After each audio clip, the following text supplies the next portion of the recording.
Hey everyone, it's Mitch. What's doing? We are just getting started. I'm Mitch Goldberg, your host. This is my live stream. It's called Be the Boss of Your Money. It's all about personal finance, helping you take control of your money. Take control of your money, take control of your life. It's very simple. What we're going to do today is talk about what turned out to be a gargantuan head fake. If you the thumbnail is Jerome Powell stays. But the title was of this live stream is Investors Rejoice. But by the end of the day, it was such a buzzkill. It was like, what a horrible close to the day. It just, if you chase stocks and got excited and got pumped up, you are probably pretty upset right now, licking wounds and thinking, what the hell happened? This day turned out to be a pretty lousy day after the Dow was up over 300 points and everything was looking great. And Jerome Powell is going to be reappointed by President Biden as chairman of the Federal Reserve. It is pretty important. I'm glad he got the nod. Nobody's perfect, but I am happy about this choice. And there's a couple of things that this means to us. That's what we're going to get into. We're going to talk about that. So let's roll a quick introduction, and we're going to talk about the Federal Reserve, Jerome Powell, what this means for us, so you could be the boss of your money. If you have any questions, you know what to do. Please hit me up in the comments.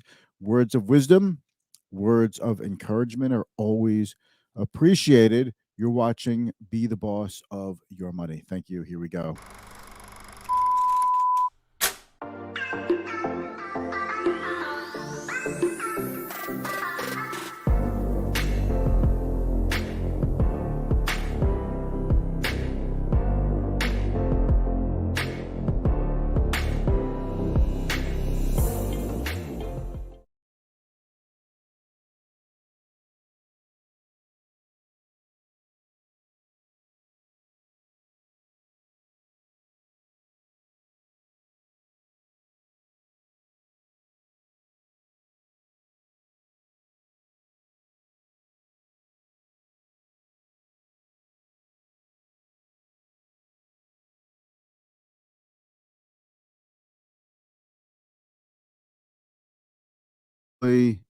Get to see it on my screen when it's over. So if you see me looking down, you're like, what the hell's going on? I thought we are getting on with the show here. It's because I'm looking at LinkedIn actually while I'm doing this to make sure the intro is actually over. But in any event, you're watching Be the Boss of Your Money. We're just getting started. We're talking about the Federal Reserve. President Biden reappointed Jerome Powell. Jerome Powell was appointed as chairman of the Federal Reserve by President Trump.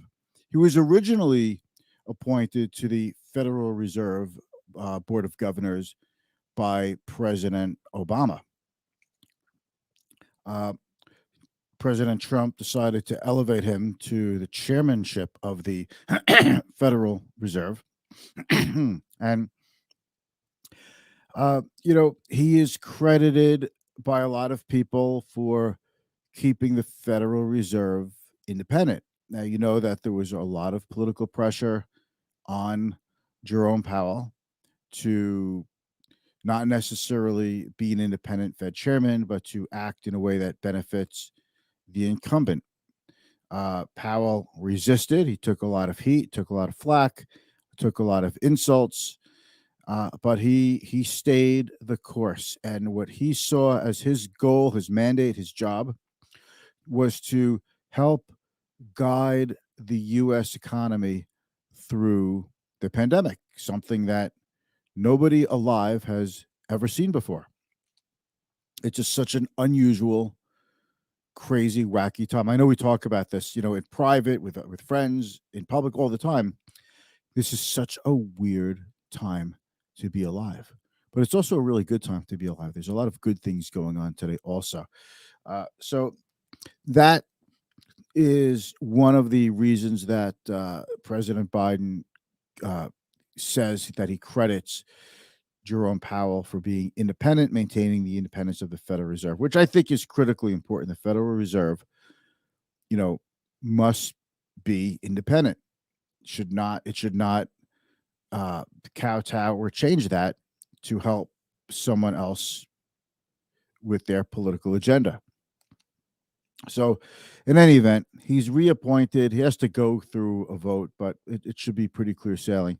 The important thing, the important thing to understand with Powell is that he represents a continuation. He got us through he helped get us through the pandemic. And now he's got to pull back on his expansive monetary policies, such as quantitative easing, bond buying every month, and expanding the Federal Reserve's balance sheet. And he's got a dual mandate to keep prices steady. Not necessarily people say the mandate is to fight inflation. The mandate is actually to keep prices somewhat steady. Obviously, if there's inflation, they're supposed to combat it. If there's deflation, they're supposed to combat that as well. But to keep prices steady and to maximize employment. It looks like he's there on both counts, but he has continuously said that we have a long way to go with labor. And not everybody's participated in the economic rebound since the end of the the main part of the pandemic. So that's what he's leaning on. The progressives, hard lefties, did not like this. They wanted Lael Brainard, who is on the FOMC, to Federal Open Market Committee. They wanted someone else named Lael Brainard.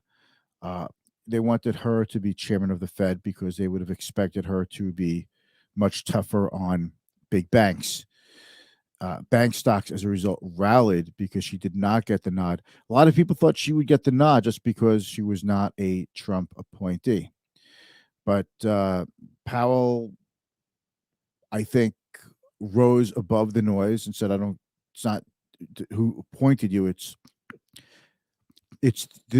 not a point. It's not about who appointed you. President Biden is not looking to install a loyalist into the Federal Reserve. What he's looking to do is to maintain an independent Federal Reserve, to maintain continuity, and to let Powell get us out of the policies that he's gotten us into. I'm not saying all of his policies are great and there are unintended consequences like inflation, which we're having now.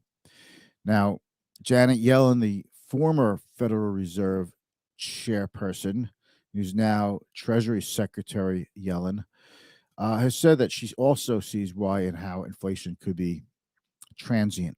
Transient could mean a couple of years. I don't know. I think everybody thought transient means like a week or two.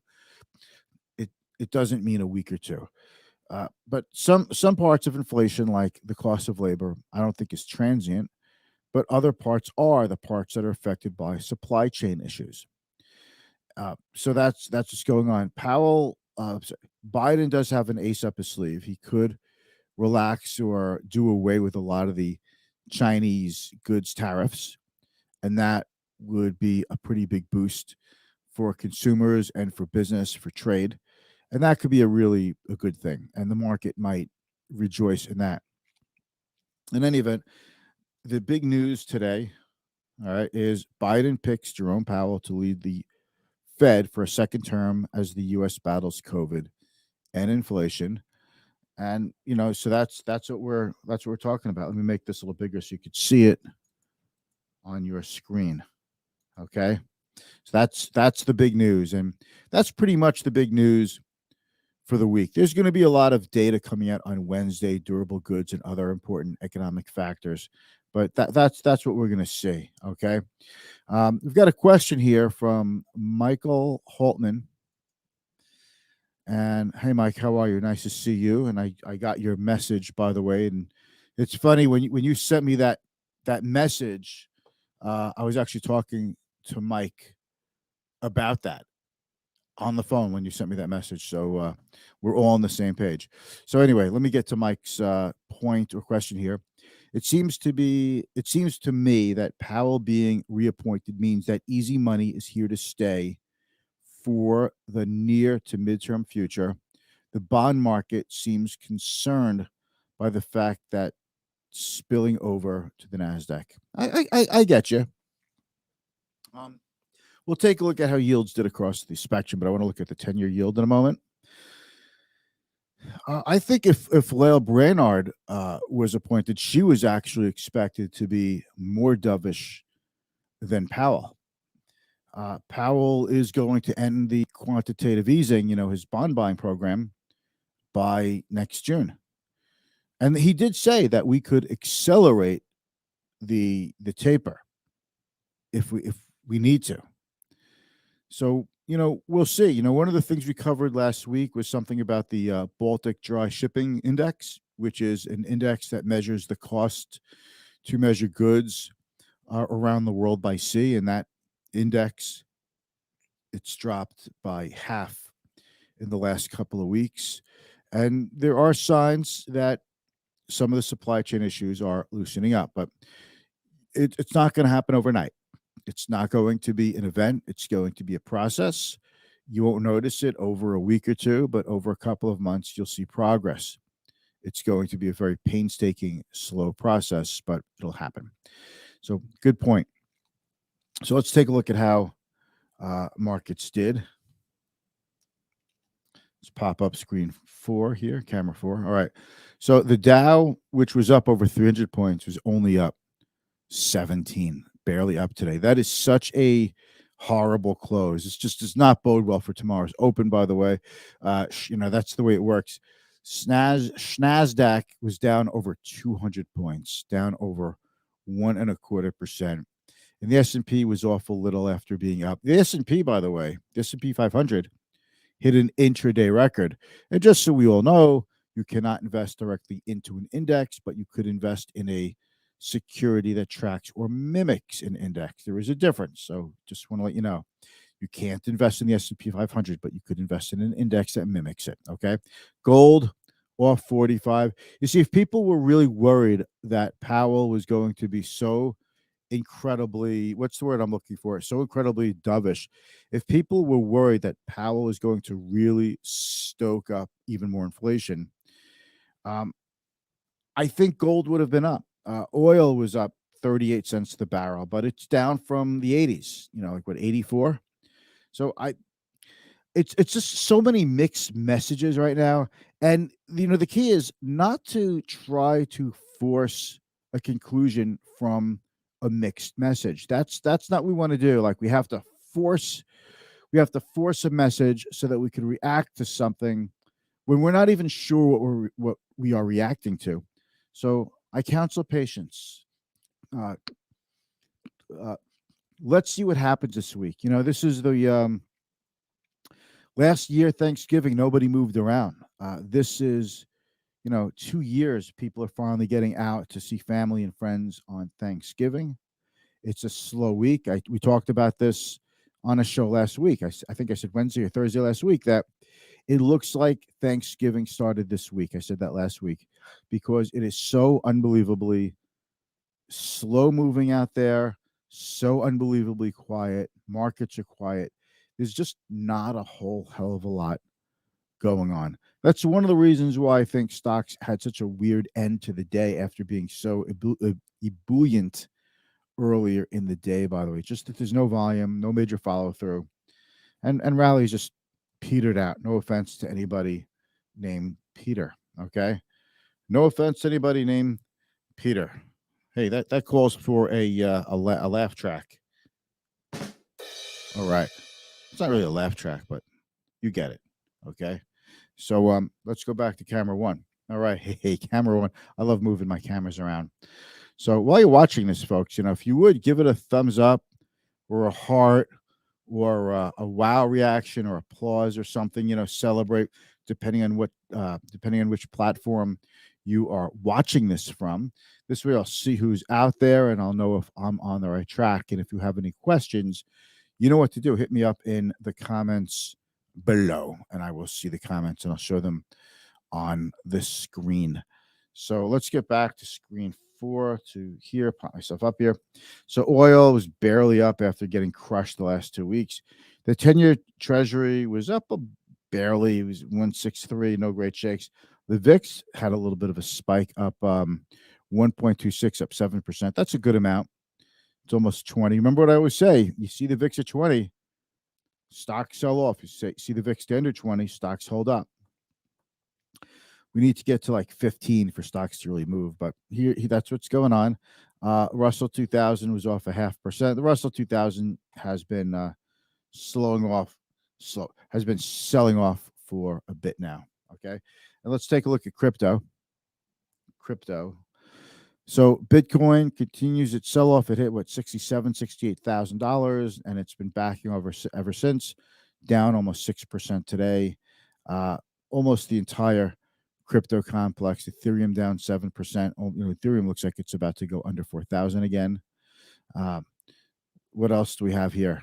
Let's see if we could find the Doge. The Dogecoin, 22 cents. Yeah, people buy this stuff, like it's the end all be all. Look, look, every bull market, people feel like they're unstoppable. They are feeling smart, and I have a friend of mine who literally, this is unsolicited, so I'm not giving you advice. He called me up and he put money into Rivian, that's the electric truck maker that went public last week, and Lucid Motors, which is an electric car company. Well, the Lucid is going after the very high end of the market. They're trying to compete with, Mercedes and BMW. Rivian is really all about trucks for last mile delivery for Amazon. And Tesla has both the high end consumer and the low end consumer, and they're really looking to get some of their cars down to like sub $25,000. We'll see if they could do it. And Rhonda's out there. Hey, Rhonda, good to see you. You sent me a message or reply the other day. I have to get back to you. Thank you. The traffic and long lines in the stores are certainly slow moving. Well, so you know what? It's good to know that people are actually in stores and shopping. I'm wearing a suit today because I have to go to an event, but I'm kind of hoping I'll have enough time to jump into run into Costco for a couple of things. But maybe it's not a good time to do that right before Thanksgiving because I don't have a lot of time to wait online. And then next week will come around and I'll be like, I should have just ordered stuff online. Whatever. I don't want to wait in line when I could go online. Remember that commercial for the Munder funds, the Munder Net Fund? I'm going back like over 20 years to that. Anyway, thank you, Rhonda, for joining me. Really appreciate that. And so that's really the story. There's not much to add to it. Markets were way up. Things were looking great. Market slid right into the close, gave up the ghost. Not a whole heck of a lot going on in Stockland. Let's take a look at the watch list and make sure we're not missing anything. We're going to take a look at how the auto stocks did, the meme stocks. So we've got a couple of things to look at. I love looking at the stuff. It's interesting to me. Okay, here we go. Let me pop myself up in the corner first. All right, I'm up here. All right, so Tesla was up today, up 1.74%. It was up a lot more earlier today. Rivian continues to slide, but it was down to 118 today, but it was down even more earlier in the day. Lordstown is having possibly accounting and compliance issues, so that's not even in the realm of consideration. That's RIDE. And Lucid was off 4%, but the stock is up a hell of a lot in the last year. And Blink. A friend of mine brought Blink to my attention that he liked it like a week ago at 38, and then it went down to 32. And then it went to 48 last week by the end of the week. Now it's back to 38 full round trip. I mean, do you stay with this stuff? Do you get out of this stuff? It's really, it's complicated and it's not for the faint of heart. And you have to really know that you are risking. It's one thing to buy like a Procter & Gamble and Disney or Coke or something, or Alphabet, which is Google. It's another thing to, yes, you're taking risks, but it's another thing to take a shot on a Rivian or a Lucid, because that's to me, that's real risk. The other stocks I mentioned, those will work out. It could take time, but I'm pretty confident that those will work out. But this new stuff, I'm not 100% confident, and I think that's where the real risk is. It's risk of permanent loss of principal, as opposed to volatility, which is just stocks generally going up and down. Let's take a look at the memers. AMC back over 40. GameStop hanging in there. Bed Bath and Beyond hanging in there. Clover down to the fives. Wendy's back down to 21. Hood. This really tanked late last week. If you see that, Hood is constantly hitting lows again. Down to $27 from 85. People are just getting smashed in that stock. Just absolutely obliterated. And let's just take a look at the sector ETFs, and I'm going to let you go. Financials are the winners of the day. JP Morgan, Morgan Stanley, Wells Fargo. Bank stocks did well because longer-term rates went up a little bit. The yield curve steepened a drop, but also because people feel that Lael Brainard is going to be the vice chair of the Federal Reserve. So Powell gets the nod for reappointment as the chairman. Lael Brainard as vice chair, and it doesn't look like, though, as vice chair, she's going to be handling bank regulation. And people were concerned, investors were concerned, that she would be extraordinarily tough on financials, which is why one of the reasons why financials went up today. Consumer staples had a good day. Utilities, industrials had a good day. Overall, it wasn't a terrible day. The close sucked. I mean, if you just look at the market today, and if you just look at like how things did today, it wasn't too bad of a day. If you just looked at the end of the day, things are off a little bit, big deal. But if you looked like in the earlier part of the day at how great things were, and then so everything slide at the end of the day, that's what makes it a lousy day. So it just goes to show you there's more to the market than just the 4 o'clock close. So I'm going out to an event now at Oheka Castle. I'm going to put my tie on and get going. So I thank you for watching. I'll be around tomorrow. I'll probably do the show on Wednesday as well. Definitely not Thursday on Thanksgiving. Definitely not on Friday next week, this week. So I'm looking forward to a couple days off, and I hope you are too. I'll speak with you soon. Thank you.